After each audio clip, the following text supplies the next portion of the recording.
नमस्कार, in depth analysis में आप सभी का स्वागत है। जम्मू कश्मीर से बहुत चौंकाने वाली खबर आ रही है।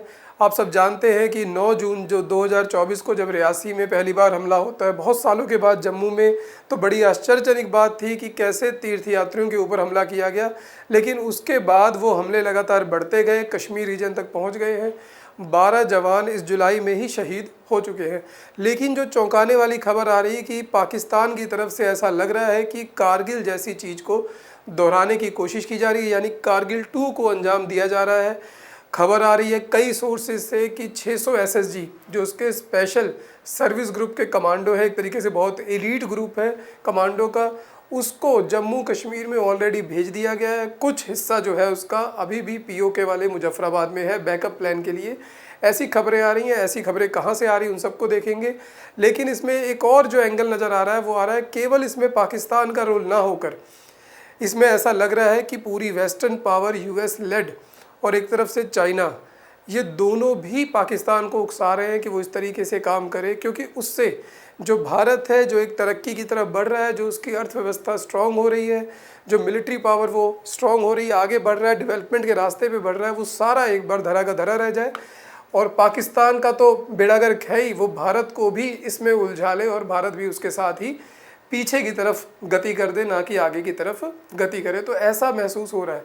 तो देखिए क्या खबरें आ रही हैं कि जुलाई में 12 जो शहीद हो चुके हैं सोल्जर, अलग अलग हमले हो रहे हैं। ऐसा भी देखने में आया है कि जो उनकी बॉर्डर एक्शन टास्क फोर्स है, जिसे बैट फोर्स कहा जाता है, जो कि एक प्रकार से पाकिस्तान की मिलिट्री जो रेगुलर मिलिट्री है और कुछ टेररिस्ट ग्रुप उसमें मिले होते हैं, यानी कि नॉन स्टेट एक्टर और पाकिस्तान आर्मी दोनों मिलकर उस पर काम करते हुए उसने हमला करने की कोशिश की थी कुपवाड़ा को, जिस पे हमारे सैनिकों ने बहादुरी से सामना करते हुए उसको नाकाम कर दिया। लेकिन वहीं पर जो खबर आ रही है कि कारगिल 2 जैसा भी कुछ करने की कोशिश है। तो ये एक बार फिर से पहले मैप देख लेते हैं जम्मू और कश्मीर का, समझ ले कि सारा कुछ हो कहाँ पर रहा है। तो ये जम्मू कश्मीर का जो मैप है, भारत का जो ऑफिशियल मैप है, जिसमें हम मानते हैं कि पूरा जम्मू कश्मीर हमारा है, तो वो ये वाला क्षेत्र है जहाँ पर ये सारा कुछ हो रहा है। वो ज़्यादातर हो रहा है जम्मू रीजन में, जम्मू, कठुआ, राजौरी, रियासी, पुंछ और कुपवाड़ा क्षेत्र में। लेकिन अगर इलेक्शन कमीशन ऑफ इंडिया की जो साइट है जहाँ पर वो इलेक्शन कराती है जम्मू कश्मीर में, जो उसने मैप एक रख रखा है, जहाँ से हमें पता लगता है कि जो कुपवाड़ा का बहुत सारा हिस्सा है, खास करके जो मुजफ्फराबाद का वो नहीं है हमारे पास, बारामूला का तो पूरा है, पुंछ का भी काफ़ी हिस्सा वहाँ पर है, और जो मीरपुर डिस्ट्रिक्ट है वो लगभग हमारे पास नहीं है, और गिलगित बाल्टिस्तान तो नहीं है। तो उस क्षेत्र में वो कब्जा करना चाहता है, यहाँ पर डिस्टर्बेंस करना चाहता है, ताकि जो 5 अगस्त 2019 के बाद जब 370 हटी थी, जो एक स्टेबिलिटी आ रही है जम्मू कश्मीर में, जहाँ पर जो तमाम तरीके के विवाद हुआ करते थे, पत्थरबाजी वाले काम हुआ करते थे, वो सारे कंट्रोल में है। टूरिज़्म बढ़ रहा है, इकॉनमी थोड़ी सी रफ्तार पकड़ रही है, और ये चीज़ पाकिस्तान को और चाइना को और यूएस को उस तरीके से पसंद नहीं है जैसा कि वो दिखाते हैं। तो यहाँ पर ये सारा कुछ हो रहा है। लेकिन जो बात की एसएसजी कमांडो वाली, सबसे पहले जिसने जिक्र किया वो है अमजद अयूब मिर्ज़ा, जो कि पीओके वाला हिस्सा, जिसको कि पाकिस्तान आज़ाद कश्मीर कहता है, वहाँ के बशिंदे हैं, अभी बाहर रहते हैं, लेकिन वहाँ से हमेशा इस बात को करते हैं कि जो भारत में इसका विलय होना चाहिए। अब समय आ गया है कि पीओके को अलग नहीं रहना चाहिए। तो उनका कहना है कि जो कमांडर है एसएसजी के, general officer commanding major general Adil Rahmani, ये पूरे इस प्लानिंग में है, इस चीज़ को चला रहे हैं। और भी कई सारे, लेफ्टिनेंट कर्नल जंजुआ का नाम लिया गया है, जो कि अंदर ही आ चुके हैं, इस वक्त जम्मू कश्मीर के क्षेत्र में है। 600 एसएसजी के लोग आ गए हैं। उनका कहना है कि भारत की जो सेना है, जो कि गलवान हादसे के बाद चीन की तरफ चली गई थी, एलएसी पे चली गई थी, यानी कि लाइन ऑफ एक्चुअल कंट्रोल पे चली गई थी, यहाँ पर एलओसी पे एक बार थोड़ा सा जो थिन आउट कर दिया गया था, यानी थोड़ी सेना की जो तैनाती उसको कम कर दिया गया था, उसका फ़ायदा उठाने के लिए, और ख़ास करके इस सिचुएशन में जब पाकिस्तान भी एक बहुत ही आंतरिक अजीबोगरीब स्थिति से निकल रहा है, पूरा प्लानिंग की गई है दोबारा से भारत के ऊपर हमला करने की। तो उस तरीके से कोशिश है कि जो भारत की आर्मी कॉर्प्स 15 है उसको वहाँ पर एंगेज कर दिया जाए, ताकि जब वो वीक पड़े तो हमें एलएसी से भी जवान भिजवाने पड़े, और हो सकता है किसी और बॉर्डर को भी पाकिस्तान खोल सके, क्योंकि पाकिस्तान का बॉर्डर भारत के साथ बहुत लंबा लगता है। तो बहुत एक तगड़ी तैयारी है, जिस तरीके से कारगिल के समय उनकी थी उसी तरीके से लग रही है। और इसको जो बल मिला है कि ये बात बिल्कुल सही हो सकती है, वो शीश पॉल वैद हैं, जो कि डीजीपी जम्मू कश्मीर रह चुके हैं, उन्होंने बिल्कुल उसी बात की पुष्टि की है कि बिल्कुल ऐसा ही हो रहा है और पूरी पाकिस्तान की कोशिश है कि एक तरीके से कारगिल 2 जैसा काम फिर से किया जाए। तो बहुत ही गंभीर सिचुएशन है, लेकिन इसमें और भी बहुत सारे एंगल देखने को मिलते हैं।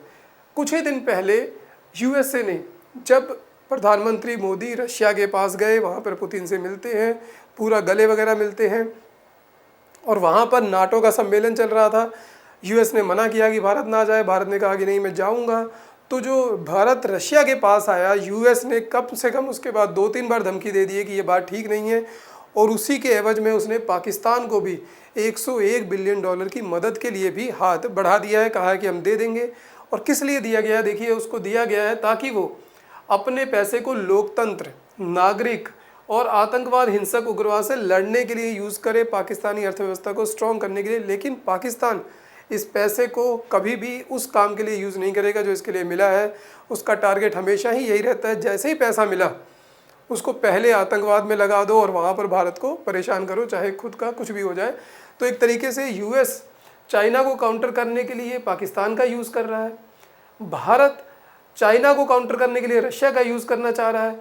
तो बहुत ही इस वक्त जो इंटरनेशनल मामला है उलझ गया है। और जो सबसे बड़ी उसमें एक और बात, जो एक और एंगल निकल के आ रहा है, वो आ रहा है निकल के यूक्रेन का एंगल, जहाँ पर वेस्टर्न पावर पूरी तरीके से फेल होती नज़र आ रही हैं विश्व का ध्यान भटकाने के लिए कि 1-2 जगह और युद्ध हो जाए, ताकि जो वहाँ पर उनका फेलियर है उसको और तरीके से डाइवर्ट कर दिया जाए, जैसा कि इजराइल में हो रहा है कि कभी इजराइल हिजबुल्लाह पे हमला कर रहा है, तुर्की कह रहा है कि मैं इजराइल में घुस जाऊंगा। तो तमाम तरीके की बातें हो रही हैं, सब चीज़ों को एक बार मैनेज करने की, ताकि एक तरीके से यूक्रेन से फोकस हटकर कहीं और भी पहुँचे। तो ये सब कोशिश हो रही है वहाँ पर।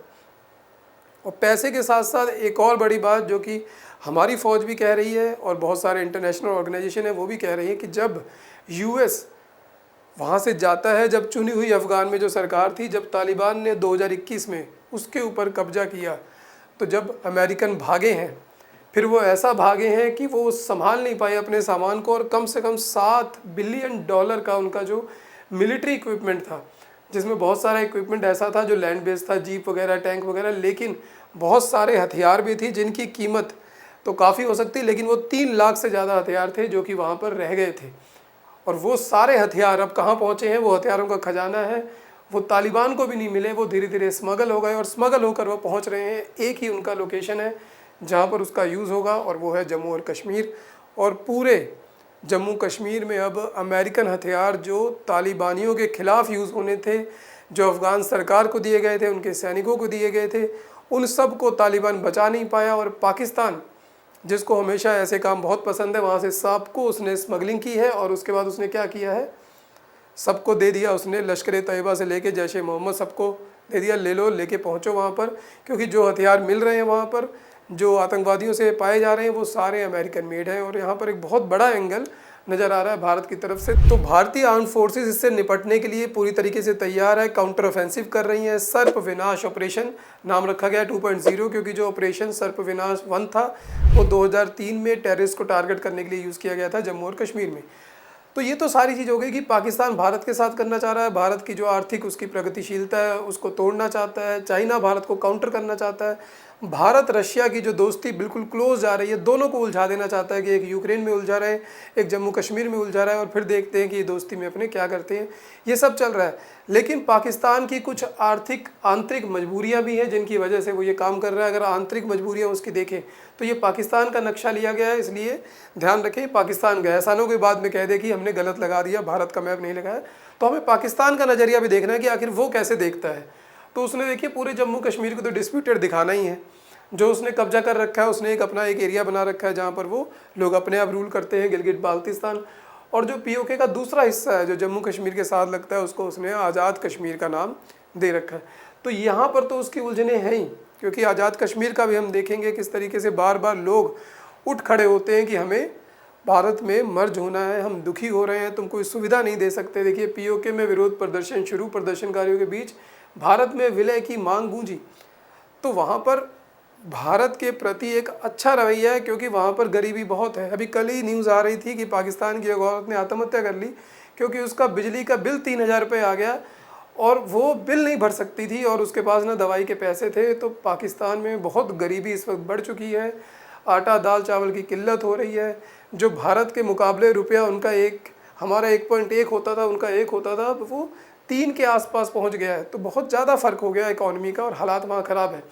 तो ये एरिया तो पहले से ही कभी कभी उठ खड़ा होता है। जो खैबर पख्तूनख्वा वाला एरिया है जो तालिबान अफ़गानिस्तान के साथ लगता है, वहाँ पर तो हमेशा ही एक शोर है कि कोई तहरीक तालिबान उस पर कब्जा करना चाहता है, वहाँ पर शरिया लागू करना चाहता है। नॉर्थ वजीरिस्तान, तो ये सारा एरिया तो वहाँ पर पहले ही अनरेस्ट में रहता है। और जो उनकी सबसे बड़ी प्रोविंस है बलूचिस्तान, वहाँ पर रोज़ कुछ न कुछ होता है। वहाँ पर कल भी ऐसा ही माहौल है। वहाँ पर बलूचिस्तान में जो पाकिस्तान के सरकार के ख़िलाफ़ विरोध प्रदर्शन शुरू हो गए हैं। वहाँ पर लोग हमेशा ही जो पाकिस्तानी आर्मी है उसके ख़िलाफ़ है। गवादर पोर्ट जो सीपैक के अंदर चाइना बना रहा है उसके ख़िलाफ़ है। वो चाहते हैं कि इसको हटा दिया जाए। इसमें देखिए अनऑफिशियली हो सकता है कि भारत करता हो प्रॉक्सी तरीके से, किसी तरीके से पाकिस्तान को मैनेज करने के लिए, अपनी स्ट्रेटजिक सिक्योरिटी के लिए, देश की रक्षा के लिए अगर भारत ऐसा करता है तो उसमें कोई बुराई नहीं है, क्योंकि ठीक है। लेकिन लोग भी पाकिस्तान से दुखी हैं। वहाँ पर ऐसा होता है कि केवल जो पाकिस्तानी पंजाब है वो पूरे पाकिस्तान को अपना मानता है और बाकी सबको एक तरीके से तुच्छ नज़रों से देखता है कि ये यहाँ पर क्या कर रहे हैं। उनको उनका भूभाग चाहिए और लोग नहीं चाहिए। तो वहाँ पर एक बड़ी गंभीर सिचुएशन है। और इन सब के बीच में वहाँ पर पॉलिटिकल अनस्टेबिलिटी है। आप सब लोग जानते ही हैं कि इमरान खान जेल में है, उन पर लगातार केस लगते रहते हैं, उनको बाहर नहीं निकाला जा रहा।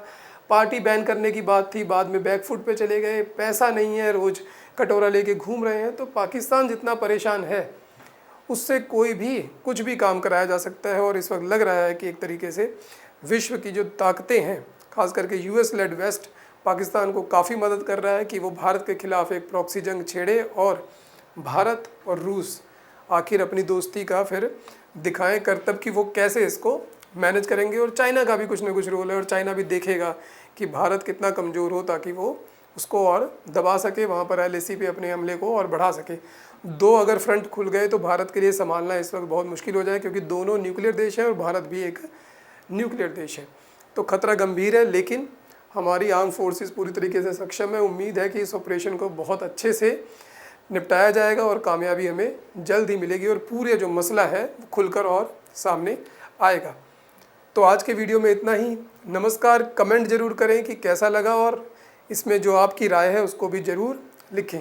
धन्यवाद। फिर मिलेंगे नेक्स्ट वीडियो में।